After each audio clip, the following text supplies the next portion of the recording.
Now these are the best teams for each element. Let's talk about it. Let's get YouTube NoGoodEman. Come with you today with a best team for each element video. So guys, through this video, I want to let you guys know the best team compositions, even the best tactics, the best play styles for each and every team for each element. So think light, think water, think fire, think dark, think wind. We're talking about it all in this video, but before we get into that, make sure you leave a like on the video. As always, don't forget to subscribe to the channel. It really helps the channel out. Join the Discord server, the NoGoodEman Mafia, leave a like on the video, all that other good stuff, and support your boy on the Netmarble website. Go ahead and get those free codes. First link in the description will take you there. Click support and then support your boy. Now let's get back to the video. We're talking the best teams for each and every element. I went ahead and comprised my own managed teams here. So if we start off from the hunter side, I'm not going to start with fire. I'm really going to start with the OG trio, the best trio in the game since maybe like the second update since global, the water team. This is water team meta. I usually refer to this trio as meta team number one. Honestly, this trio of Alicia Blanc, Saw, and Maylene Fisher dominated the game for months upon months on end. You could relatively take this team anywhere and you would be okay. I'm not gonna lie, whether it was Alicia and Maylene, whether it was Saw for the breaking, this team is so diverse, guys. Now, when it comes to building a team like this, you definitely want to start off with Alicia Blanc. I usually like starting with Alicia, QTEing into Saw, and then that way her QT would do a break gauge, let's say for Workshop or Brilliant Light, and then go ahead QTE to Maylene. That way she can do her buffs and supports before she QTEs back to Alicia Blanc. And the shadows we usually rock here are going to be Egress, Iron, and Serby. Now for Alicia specifically, I do recommend Tusk. This will depend though on the game mode. I personally don't like Tusk anymore ever since Workshop or Brilliant Light, and I found out Egress was better to use there, but again, take it by game mode. Majority of the time, you're probably going to want to use Tusk unless it's there. So keep that in mind. For any hunter mode specifically things, go ahead and buff her up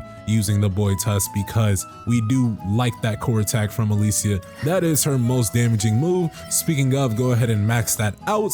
As far as Saw, the skills you probably want to max out are going to be those basic skills 1 and 2 along with that ult. And then for Maylene, really doesn't matter all too much, but you know, it won't hurt to get her ultimate up, maybe her highest damaging skill, her basic skill 2, and then maybe a core attack, but that's pretty much it.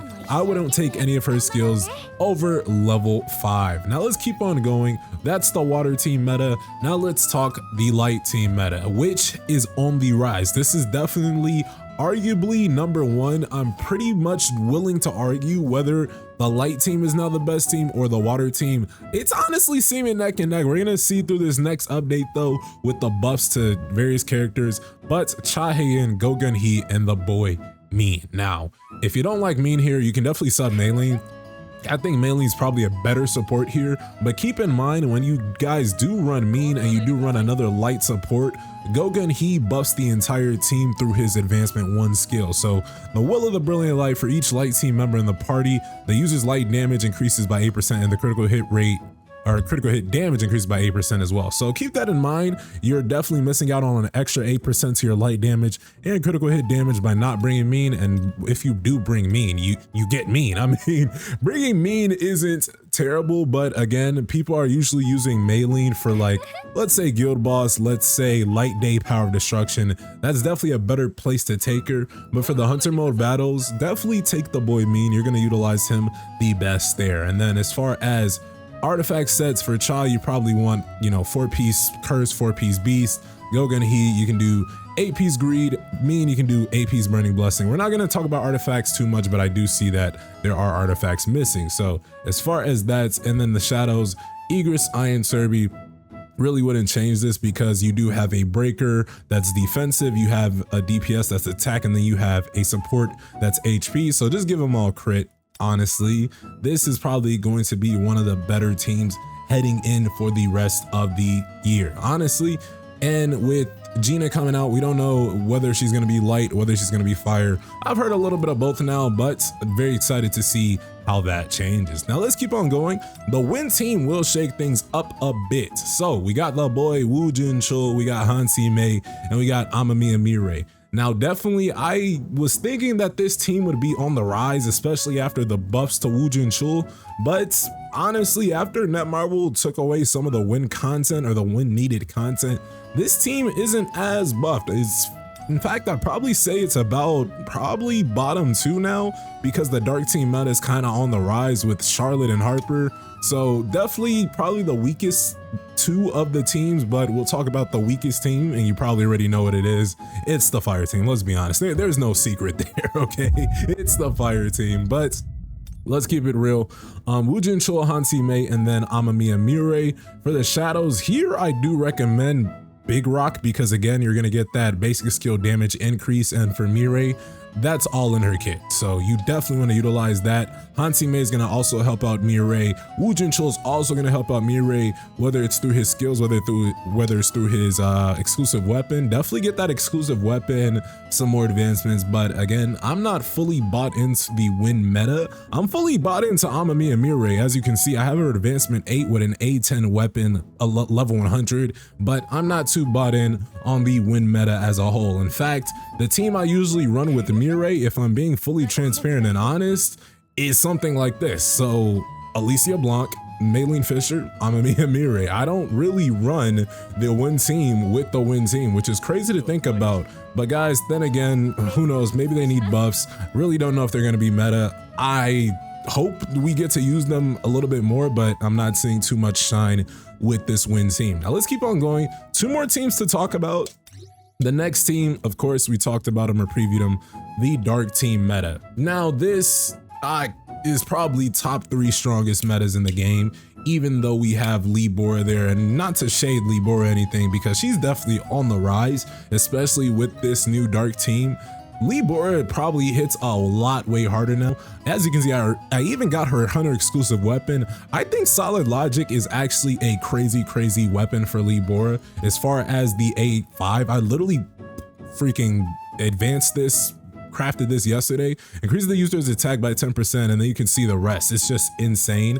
Now, as far as the dark team as a whole, Charlotte and Harper by themselves are just completely broken. I'm pretty sure you guys have seen various videos. We finally got Charlotte to A5. We need to get Harper to A5, but again, their banner ends in about 10 days. So I got 10 days to get 1 more advancement. We're definitely gonna get that. You at least want both of them, maybe A3, because then that's when they start to get a little bit cracked. As far as the sets for them, we can talk about a tad bit. AP's Curse with defensive stats for Charlotte.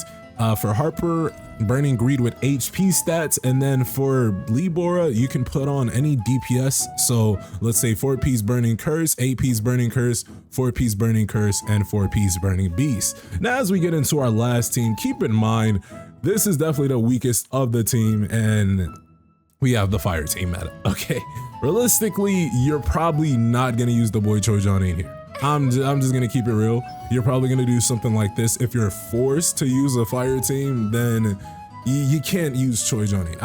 I'll be real, man. And Choi Jonin is my guy. I even have his weapon A5, and we all know what it's for. It's for Guild Boss, guys. Okay, I need Choi Jonin to be a better character in the game, and we already talked about her a little bit.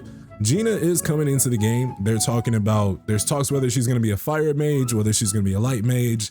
Honestly, fire needs some support, but you know, maybe Gina can be like the Go-Gun He, or how Go-Gun He was for Cha. So Go-Gun He came into the game pretty broken, but like he was a breaker, DPS, and support. His advancement 1 is insane. This Will of Brilliant Light effect lets me know that Netmarble can add characters that are broken but also a support. So if we see something like this for the fire team is going to be taken up quite a bit. I'm hearing talks like, you know, if Gina can allow Choi Jonin to crit, that sounds fire. I'd be down to see that. Now, Emma Lawrence, Yu So Hyun, again, 2 broken characters.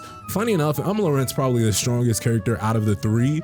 If a boss has a break gauge, Emma Lawrence is 1000% the strongest character out of the 3 just because of her advancement 5 skill. Now for Emma Lawrence, man, Definitely, of course, AP's Burning Greed's probably the way to go. You can see how I have her built personally. 50% crit, 200 damage. It's pretty nice, pretty decent. And then Yu So-hyun, you can put just the DPS set on her as well. And then Choi Jong-in, he can't crit, so it's pretty hard to build him from time to time. But you can run him kind of like a support DPS, if that makes sense. So you can do Burning Blessing with freaking attack-based stats, stuff like that. I like to run Choi Jong-in as like a support kind of character, can't lie, unless it's maybe power destruction. Then we'll put on an 8-piece burning curse. And then as far as the shadows here, this one's a little bit interesting. We do have Egress first because, you know, Yu So-hyun and Laurent, but keep in mind Choi can't crit, so adding crit right here might not be the smartest thing. So you're gonna have to take a risk. You could do blades if you just want to attack for Choi Jong-in and Yu So-hyun, because Emma Laurent, if a boss has a break gauge, she'll be fine as far as her DPS and damage. Now, you could also just put Big Rock, which could help all three as far as their skills. So it's really up to you. And yeah, that is each and every team. That is the best teams for each element. What do you guys think of this? Let's go ahead and leave your thoughts, theories, and comments below. Don't forget to subscribe, turn on post notifications, all of the good stuff, and I'll see you guys in the next one. Make sure you support on the Netmarble website for those free codes, and I'll see you guys in the next one once more. Peace.